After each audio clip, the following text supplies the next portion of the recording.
საშინაო სკოლის გაკვეთილებს წარმოგიდგენთ კომპანია Silknet.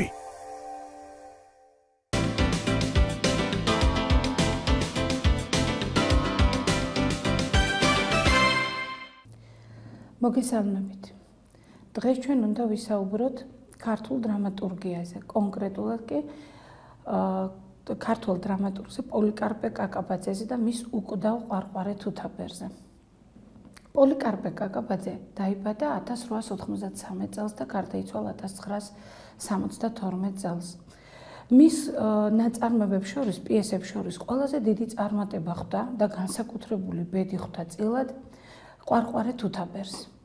ყვარყვარე თუთაბერი 1928 წელს დაწერა დრამატურგმა და აღფრთოვანებულმა კოტე მარჯანიშვილმა ის თითქმის მაშინვე 1929 წელს გაასცენიურა, დადგა სპექტაკლი. ეს იყო გარკვეულ რისკთან დაკავშირებული და ძალიან უცნაურიც, იმიტომ რომ პირდაპირ იყო ნათქვამი იმ დიქტატურაზე და იმ სინამდვილეზე, რაც საბჭოთა რეჟიმმა შექმნა ჩვენ სინამდვილეში და საერთოდ საბჭოთა კავშირის სინამდვილეში და ამ დროს აი ეს უცნაური ნაწარმოების სცენაზეც დაიდგა.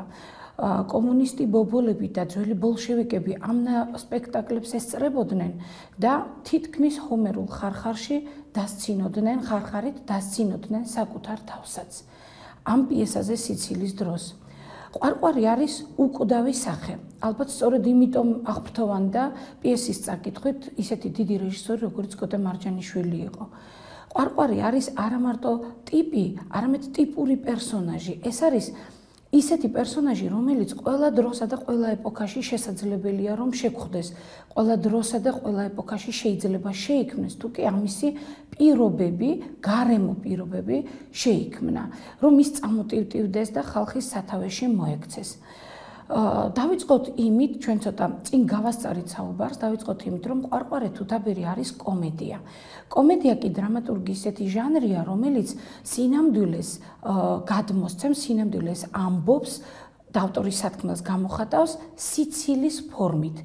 ადამიანი იცინის ან ტიპზე, რომელიც ამ კომედიაშია გამოყვანილი და გამოხატული, ან იცინის იმ სიტუაციებზე, რომელიც იქმნება საერთოდ კომედიაში.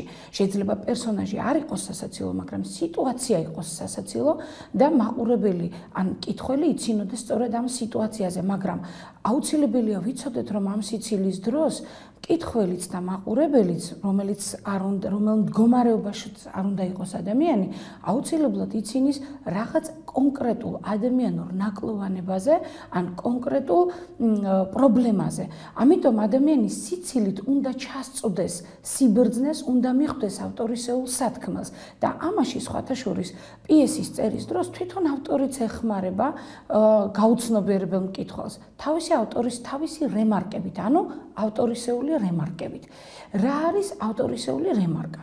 მოგეხსენებათ, რომ პიესა სრულიად განსაკუთრებული ლიტერატურული ნაწარმოებია. ლიტერატურა, რა თქმა უნდა, მაგრამ აქ ძირითადად მოქმედებასა და მეტყველებას ექცევა ყველაზე დიდი მნიშვნელობა. ამიტომ პერსონაჟები დიალოგში არიან, ერთმანეთს ესაუბრებიან, ან რაღაცას ყვებიან, ანუ მონოლოგს წარმოთქვამენ, მონოლოგურია სინამდვილის გადმოცემის ხერხი, მაგრამ აი ამ სივრცეს, დანარჩენ სივრცეს, რაც ამ დიალოგებსა და მონოლოგებს შორის რჩება, ავსებს ავტორი თავისი რემარკებით. რემარკა არის ავტორისეული რემარკა გახლავთ ისეთი მხატვრული ხერხი, როცა ავტორი მკითხველს ეხმარება წარმოსახვაში, როცა აძლევს გარკვეულ კარნახობს, გარკვეულ სიტუაციას, მაგალითად, რა აცვია პერსონაჟს, როგორია ინტერიერი, სად ხდება მოქმედება, როდის ხდება მოქმედება, რანაირად რა სიტუაციაში ხდება მოქმედება, ვინ ავსებს ამ დროს სცენას და ასე შემდეგ და ასე შემდეგ. ამიტომ მე ვიტყოდი, რომ შეიძლება გამომსახველობითი საშუალებები ცოტა ბევრია, მაგრამ მაინც გარკვეულწილად მკითხველიცა და მაყურებელიც თანაავტორი არის სიტუაციისა და ის თავისი წარმოსახვით, ავტორის დახმარებითა და თავისი წარმოსახვის ძალით ქმნის იმ სინამდვილეს და იმ ამბავს, რომელიც დრამატურგს უნდა რომ გვიამბოს და მოგვითხროს. აი სწორედ ეს სინამდვილე ასე არის გადმოცემული ყვარყვარე თუთაბერშიც, 20-იანი, 30-იანი წლების სინამდვილე, განსაკუთრებით ბოლშევიკური რეჟიმის დამყარების შემდგომ დროინდელი სინამდვილე აღწერილი ამ კომედიაში. წეგან ვთქვი და ეხლაც გავიმეორებ, რომ საერთოდ იმ დროს, იმ 20-იან წლებში, როდესაც ბოლშევიკებს განსაკუთრებით უნდათ საკუთარი თავის დამკვიდრება, თავიანთ სიმართლეზე მკითხველის თუ მაყურებლის ორიენტირება, რაღაცა კონცენტრირება, რომ თვითონ მართალმიყვნენ, მართალ საქმეს ემსახურებოდნენ, აი ასეთ დროს უკვე იმის თქმაა, რომ ბოლშევიკური სინამდვილე და ბოლშევიკური რეალობა ეს ძალიან დიდი ტყუილია და ეს არის ცრუ ბედნიერება შეთავაზებული ადამიანებისათვის და დიქტატორი, რომელიც აი ადამიანი დიქტატორი, რომელიც აი ამ სინამდვილის განხორციელებას შეუდგება, ისიც თავისთავად ავანტიურისტია, აი მე ხლა ჩამოგითვალეთ სამი ისეთი მნიშვნელოვანი ფაქტორი, რომელსაც ხელი უნდა შეეშალათ, რომლებსაც უკაცრავად ხელი უნდა შეეშალათ ამ პიესის დადგმისათვის და საერთოდ ამ პიესის არსებობისათვის იმჟამინდელ სინამდვილეში, მაგრამ მოდით ასე ვთქვათ, რაღაცა ღვთისნებით, განგებით მოხდა ისე, რომ ესე იგი იმ დაწერისთანავე ეს პიესა დაიდგა და ეს სინამდვილე სცენიდან რეჟისორმაც და დრამატურგმაც და რა თქმა უნდა მსახიობებმა საზოგადოებას უთხრეს, რომ დაიბადა ისეთი კომედია, დაიბადა ისეთი ტიპური პერსონაჟი, რომელიც ბოლშევიკურ სინამდვილეზე კი არა მარტო, არამედ ნებისმიერ დიქტატურაზე სინამდვილეს ამბობდა. ყვარყვარე თუთაბერი არის სწორედ ესეთი უკვდავი, უბერებელი, მარადიული სახე, რომელსაც ჩვენ შეიძლება საქართველოში შევხვდით და ქართულ სინამდვილეს მოარგო პოლიკარპე კაკაბაძემ, მაგრამ თორემ რომ დავაკვირდეთ, ის სრულიად შესაძლებელია ნებისმიერ დროს, ნებისმიერ ეპოქაში, ნებისმიერი ერის ცხოვრებაში განხორციელდეს და იშვას, როგორც უკვე წეგან ზემოთ აღვნიშნე. ეხლა დავაკვირდეთ, რა მიანიშნებს ამ სახის სიძველეს, რით მიანიშნებს ავტორი, რომ ეს სახე ასეთი ძველთაძველია და თან ყოველთვის ახალგაზრდა და თანამედროვეა. ეს გახლავთ მისი შერქმეული სახელწოდება ნაცარქექია, როგორადაც ის საერთოდ პიესაში პირველივე მოქმედებისთანავე შემოდის. ყვარყვარე თუთაბერის წისქვილში ნაცარს ქეკავს და გვირაბის გეგმას აზუსტებს თავის გონებასა და ფიქრში. ეს არის გვირაბი, რომელმაც მთაში უნდა გაიაროს. იგი ყვარყვარე თუთაბერმა იცის, რომ მთავრობას დაუგეგმავს რკინიგზის გაყვანა და მოუფიქრებიათ ინჟინერებს, რომ ამ რკინიგზამ უნდა მთას შემოუაროს, მაგრამ ყვარყვარე თუთაბერი ჩუმად ქირქილებს, რომ ამ სულელ ინჟინერებს ვერ მოუფიქრებიათ, რომ გვირაბი უნდა გათხარონ, რომ გზა შეიმოკლონ და ამით რაღაცა დიდი სარგებელი ნახონ. აი ეს საკითხი უკვე მე მიუთითებს იმაზე, რომ ესე იგი ის არის ტიპური ნაცარქექია. მოგეხსენებათ, ნაცარქექია ქართული ზღაპრული პერსონაჟია, რომელიც ძალიან საინტერესო სახეა, რომ დაუკვირდეთ, იმიტომ რომ მრავალი კრიტიკოსი, მათ შორის უპირველესად გურამ ასათიანი ამ სახეს თავს დასტრიალებდა და ფიქრობდა, რომ ნაცარქექიამ ქართული ეროვნული ხასიათი გამოხატა და საინტერესო იყო დასაკვირებლად და განსავითარებლად ეს სახე. იმიტომ რომ ნაცარქექია არის ზარმაცი, მაგრამ რატომღაც ძალიან დიდი სიყვარულით სარგებლობს არა მარტო ბავშვებში, ვისთვისაც ზღაპარია განკუთვნილი, არამედ საერთოდ მოზრდილ ადამიანებშიც, იმიტომ რომ ის არის გონიერი ადამიანი, ზარმაცი, მაგრამ გონიერი ადამიანი. აი ყვარყვარე თუთაბერიც ნაცარქექია, იმიტომ რომ ისიც საკმაოდ გონიერი და ჭკვიანია, იმიტომ რომ ეს ყველაფერი მე ბრჭყალებს შევსვამ სიტყვას ჭკვიანი, იმიტომ რომ სიმართლე გითხრათ, ამ სიტყვაზე, ამ ეპითეტზე უფრო მეტი წარმოდგენისა ვარ, ვიდრე ყვარყვარე თუთაბერია, მაგრამ ჩვენ სხვა ვერსად ვერ გავიქცევით, იმიტომ რომ ის გეგმები, რასაც ის სახავს, ის ოცნებები, რასაც ის რაც მას წარმოუდგენია და წარმოუდგენდა რის განხორციელებასაც აპირებს, ანდა თუნდაც ის თვისებები, რომელიც ყვარყვარე თუთაბერს განვითარებული აქვს, აშკარად უკავშირდება რაღაც ჭკუა გონებას, იმიტომ რომ ის მოხერხებული ადამიანია და სიტუაციასა და დროს თავის სასარგებლოდ, აშკარად თავის სასარგებლოდ იყენებს. აი მე მოვადექი ერთ ყველაზე მნიშვნელოვან თვისებას, რაც სიზარმაცესთან ერთად ყვარყვარესთვის არის დამახასიათებელი, როგორც ზოგადი სახისთვის. ეს არის მედროვეობა. თუ კიდევ გავამახვილებთ ყურადღებას, აღმოჩენთ ერთ საინტერესო დეტალს. მოქმედების დასაწყისშივე ესეთი ავტორისეული რემარკაა, რომ რუსეთ-ოსმალეთის ომია და მოქმედება ხდება წისქვილში, მეწისქვილი და ყვარყვარე თუთაფერი ერთმანეთს ესაუბრებიან. ანუ ნაცარს ქეკავს ყვარყვარე თუთაფერი სწორედ წისქვილში. წისქვილიც მინდა გითხრათ, რომ თუ აი ვინც მითოლოგიას კარგად იცნობს, ან თუნდაც რაღაც ზღაპრულ სამყაროს დაკვირვებია, აღმოჩენს, რომ წისქვილიც რაღაც მისტიკური ადგილია, თითქოს იქაც მინდი იფქვება, სიმინდი ჩამოდის, მეწისქვილე ტრიალებს რაღაცა ბიბლიურ მითოლოგიური პერსონაჟივით და ერთი სიტყვით ესაც ძალიან ისეთი საინტერესო ადგილი შეარჩია პოლიკარპე კაკაბაძემ მოქმედების დასაწყისად და სწორედ ნაცარ ქეკიას ახლებური ტიპის ჩვენთვის გასაცნობად. და დაუკვირდეთ ამას, რომ გარდა ადგილისა საინტერესოა სწორედ დროც, იმიტომ რომ გარეთ, ანუ ამ წისქვილის მიღმა არის ომი, ხოლო წისქვილი თავისთავად მდებარეობს არც მეტი არც ნაკლები ორი სახელმწიფოს საზღვარზე. ესე იგი, მოდით დავაკვირდეთ, რატომ შეიძლებოდა პოლიკარპე კაკაბაძეს ასეთი სიტუაცია შეექმნა. აი ის რაც ზემოთ თქვით, ეს არის იმის დადასტურება. მოქმედება არ ხდება რომელიმე კონკრეტულ სახელმწიფოში, იმიტომ რომ ჩვენ არ ვიცით ეს წისქვილი საით უფრო მეტად დგას. ამასაც რა თქმა უნდა ირონიას ჩაურევთ ახლა ამ ყველაფერში, იმიტომ რომ ესე იგი ეს სინამდვილე წარმოსახვითია და ეს სინამდვილე აბსტრაქტულია. აბსტრაქტულად არის წარმოდგენილი. ომი კი ისეთი დრო და ჟამია, როდესაც ყველაფერი იცვლება, როცა სიკვდილ-სიცოცხლის საკითხი დგება და როცა ადამიანებისათვის ფაქტობრივად დადგენილი ფასეულობები უკვე თითქოს მნიშვნელობას იცვლიან.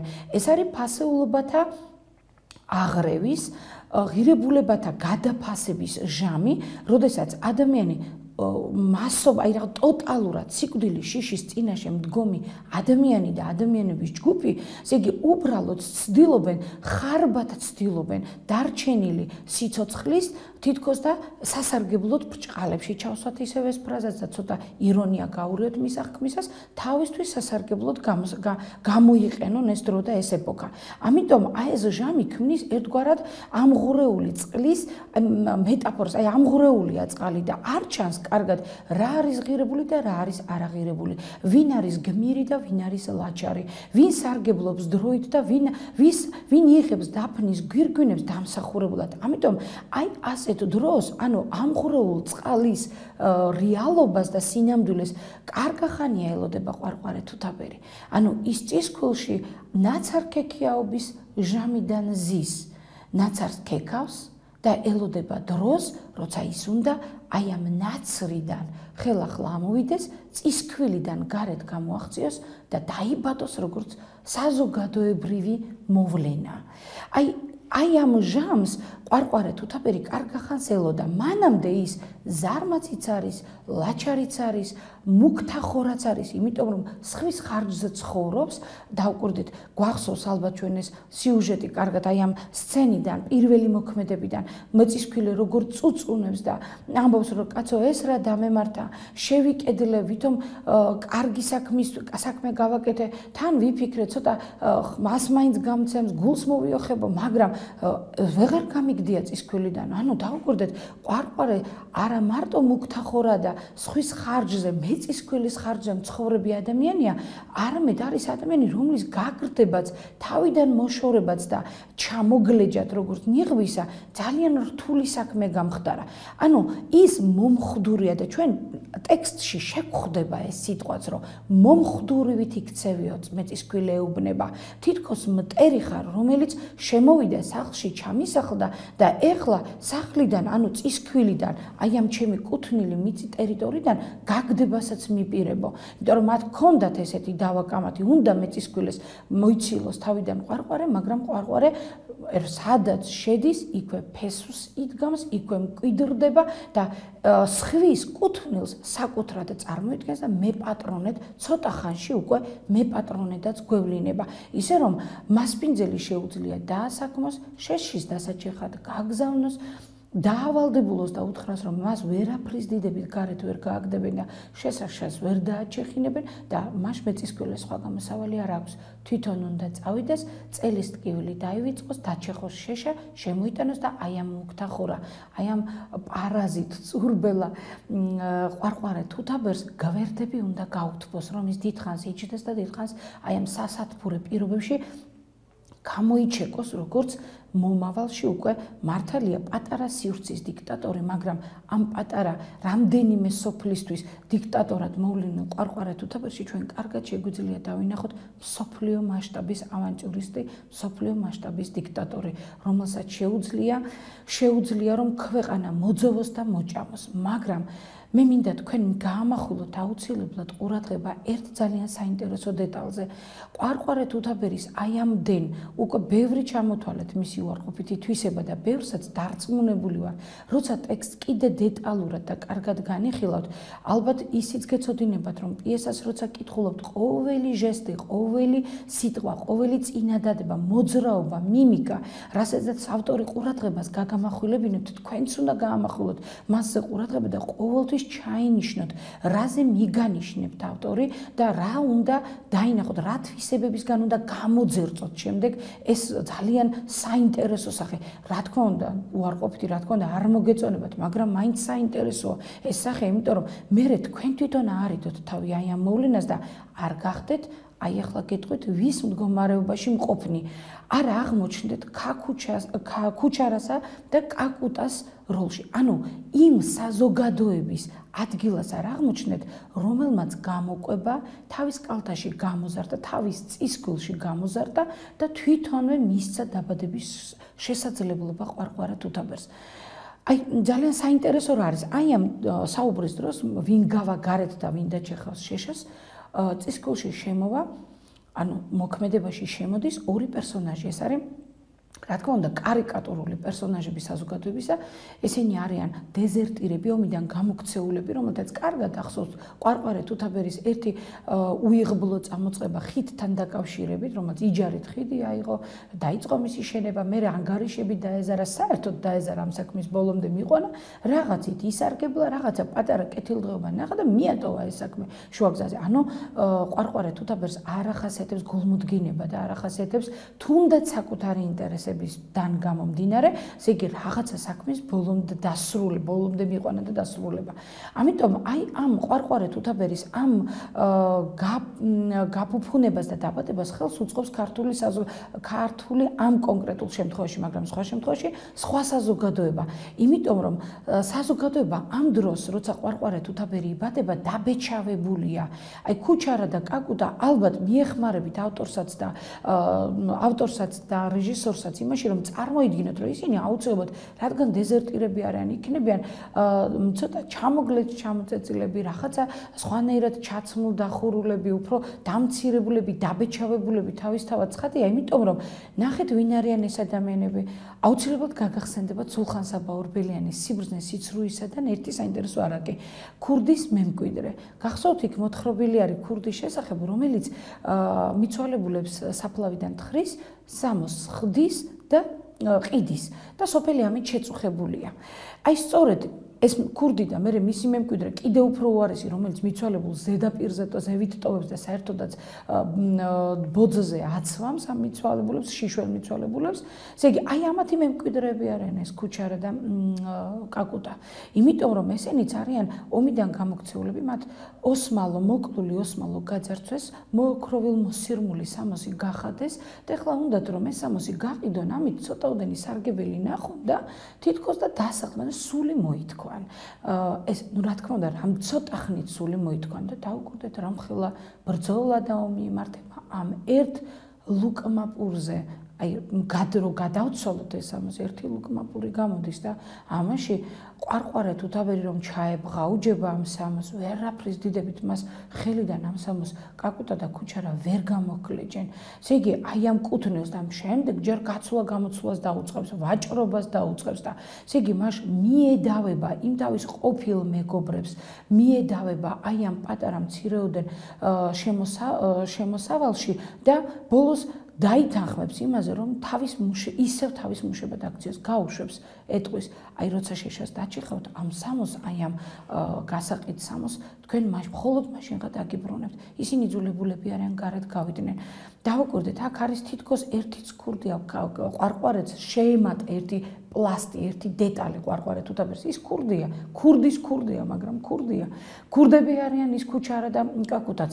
ანუ ქურდია, ქურდბაცაცა ამ დროს მთელი საზოგადოება, იმიტომ რომ ესე იგი სხვანაირად როგორ შეიძლება ისინი კარგად იცნობენ ყვარყვარე თუთაბერს, იციან რომ ეს არის არაფრის მაგნისი ადამიანი, გულგრილი ადამიანი, უპასუხისმგებლო ადამიანი, მის წარსულს იცნობენ, მაგრამ ამის მიუხედავად თითქოს მაინც ენდობიან, მაინც მასთან გარიგებას დებენ, ბოროტთან გარიგებას დებენ და იმის იმედი აქვთ, რომ თუ ყვარყვარე თუთაბერი რამეთი ისარგებლებენ თვითონაც. ესე იგი, მისგან რაღაცა კეთილს, კარგს გამობრჭყალებში, რა თქმა უნდა, სარგებელს გამოელიან. აი, სწორედ ესეთი საზოგადოება, სარგებელის მომლოდინე საზოგადოება, კონფორმისტი, სულ გაყიდული, მატყუარა, დეზერტირი, რო იტყვათ, საკუთარი თავისგან გაქცეული საზოგადოება აძლევს თავშესაფარს ყვარყვარე თუთაბერს და იმ კარგ ნიადაგს, რომ ყვარყვარეობა, როგორც მოვლენა დაიბადოს,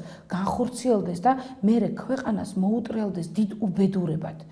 ამიტომ ყვარყვარესა და ხალხს შორის აი სწორედ გარიგება არსებობს, სწორედ ურთიერთშეთანხმება არსებობს. ხალხი რომ ასეთი არ იყოს, ყვარყვარე თუთაბერს ასეთ საზოგადოებაში ადგილი არ ექნებოდა, ის ჭაობში იქნებოდა, ფსკერზე იქნებოდა. მოდი გაგახსენებთ მე თქვენ მეოთხე მოქმედებიდან ფრაზას, რომელიც თქვენ უნდა ისწავლოთ, ბუნებრივია და თუ გინდა დაასწარეთ მოვლენებს და წაიკითხეთ სულ ბოლო გვერდზე ყვარყვარეს, როცა შეიპყრობენ, რა სიტყვის ყვარყვარე. აი ის დაიღუპა, ვინც სირცხვილით სოროში ჩაძვრაო. მე კიდევ ავცოცდები. აი ეს მე კიდევ ავცოცდები ნიშნავს, რომ ეხლა ის ჟამი და დრო არის ის 20-30-იანი წლები, მე ვგულისხმობ ჩვენ სინამდვილეს, რა თქმა უნდა და ჩვენს ყვარყვარე თუთაბერს, ასე რომ თქვა, აი ჩვენი ყვარყვარე თუთაბერი შვა სწორედ აი იმან რომ ხალხი იქცა ფსკერად. ხალხი იქცა იმ ჭაობად, საზოგადოება იქცა იმ ჭაობად, რომელმაც ყვარყვარე თუთაბერს აცოცების შესაძლებლობა მისცა. ახლა დავუკვირდით, ყვარყვარე თუთაბერს რა ფილოსოფიური მრწამსი აქვს, როგორ ბრჭყალებში ჩავსვათ ფილოსოფოსებს და არ დაგავიწყდეთ, ნაცარქეკია იყო სწორედ ასეთი ფილოსოფოსი. ყვარყვარესაც ხშირად ახსენებენ, რომ ის ნაცარქეკია და აი ამ დროს ყვარყვარე თუთაბერი ასეთ რამეს ამბობს, ადამიანსო, კბილი უნდა მოუსინჯო და თუ ირყევა, უნდა მოთხარო ეს ადამიანიო და თუ ვერ ირყევა, უნდა გაექცე და გაეცალო. მისივე ფილოსოფიური ნაზრევიდან არის ესეთი მარგალიტი. როცა ის ამბობს, რომ ხალხი უნდა მომწყემსო აუცილებლად, ხალხი ამწყემსი სჭირდება ხალხს, თუ არა ისე უჭკუო მასა, რომელიც აუცილებლად ხრამში გადაიჭեղება. მოკლედ, ერთი სიტყვით რომ შევაჯამოთ ჩვენი ესეთი დამოკიდებულება, საზოგადოების ადეკვატურია ყვარყვარე თუთაბერი და ამ საზოგადოებისაგან შორს არც რევოლუცია არ ადგას. პირველსავე მოქმედებაში ორი საინტერესო პერსონაჟი გამოჩნდება, ეს გულთამზე და სევასტი გახლავთ. ორივენი რევოლუციონერები არიან, ყოველ შემთხვევაში ჯერჯერობით რევოლუციას არ გაუმარჯვია და პირველ მოქმედებაში ისინი ფარული რევოლუციონერები არიან, ფარული მოქმედნი არიან რევოლუციისა და მებრძოლნი არიან. თითქოს ამ ეტაპზე მაინც მათ თავგანწირვა უნდა ახასიათებდეთ, მაგრამ აი ავტორი არ მალავს თავის შეხედულებას, რომ ყვარყვარე თუთაბერი და ისინი, ვინც რევოლუციას უпростоრად ამზადებენ და ვინც ახალი ტიპის საზოგადოების შექმნაზე ოცნებობენ, ანუ ბედნიერი სახელმწიფოს შექმნაზე ოცნებობენ, აი ამ უტოპიის განხორციელებაზე ოცნებობენ, ისინი ერთნაირად ავანტიურისტები არიან. ამიტომ მათ ერთი და იგივე თვისებები აქვთ. დავაკვირდეთ, როდესაც ყვარყვარე თუთაბერი შეამჩნევს, რომ ამ წისქვილისკენ მოემართება ქალი და მამაკაცი და მე მით უმეტეს აღმოაჩენს, რომ ესენი გულთამზე და სევასტი არიან, დაიმალება ტომრების მიღმა წისქვილში. მაგრამ როცა ამის საშუალებას სიტუაციას შეამჩნევს ისეც რომ ისინი ერთმანეთს ეალერსებიან და ეხოვენ და ზუსტად ისეთი დრო არის რომ გამოვიდეს საფარიდან ამით არაფერი დაუშავდება თვითონ ყვარყვარე თუთაბერს ის ზუსტად ამ დროს დაადგება შეყვარებულებს თავთ წამოადგება თავთ რაღაცნაირად გარკვეულ უფლებებს მოითხოვს და აღმოჩნდება რომ ეს ჩვენი ნაკები გმირი დაჭრილი რევოლუციონერი რა თქმა უნდა ცოტა ირონიულად არის შექმნილი რევოლუციონერის სახე რომ ის ჭრილობებს იღებს სწორედ ხალხის ბედნიერებისათვის ბრძოლაში აღმოჩნდება ისეთივე მშვიშიშარა როგორიც ყვარყვარე თუთაბერია იმიტომ რომ თუ ვინმე გამოიჩენს ვაჟკაცობას და რაღაცნაირად თქვა შემართებას ეს ისევ გულთამზეა ისევ ქალია სევასტიკი ჯერ დაიმორცხებს მერე დაშინდება უნდა გაიგოს ვინ არის ეს კაცი რა უნდა რატომ გაჩნდა აქ იმიტომ მაგრამ ესე იგი რა საბოლოო ჯამში ისინი მაინც ერთმანეთს შეუთანხმდებიან გულთამზე ყვარყვარეს ბრჭყალებში გამოიჭერს ტყუილში და გაწირავს უთითქოს და ერთი შეხედვით უდანაშაულო ადამიანს მას გადასცემს ოფიცრებს და ყვარყვარე თუთაბერს საპყრობილეში ჩააგდებენ და გამოკეტავენ იმ ცრუ ბრალდებით რომ ის თითქოს და რევოლუციონერია აი აქ იწყება ყვარყვარე თუთაბერის ახალი სრულიად განსხვავებული თავგადასავალი რომელსაც ალბათ უკვე შემდგომ საუბარში შევეხებით გმადლობთ ყურადღებისათვის